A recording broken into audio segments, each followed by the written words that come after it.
Hello everyone, welcome back to the channel. Today I'm going to be showing you how to reset your Shein password.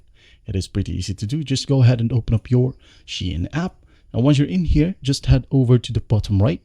As you can see here, the Me section is available. Tap on it. All right. Now once you're in here, you're going to want to tap on the gear icon right here at the top right. Tap on it. Now in here, you're going to want to go to Settings section. All right. Then head over to Manage My Account.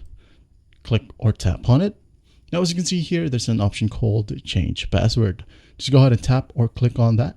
Your old password is required. Now, once you have inputted your old password, just go ahead and type in your new password and also confirm the new password. Once done, simply hit on Submit. And after that, just close the app, reopen it, and try to log in with your new credentials. And that's basically how you do it. Well, I hope this video helps, and I'll see you in the next one.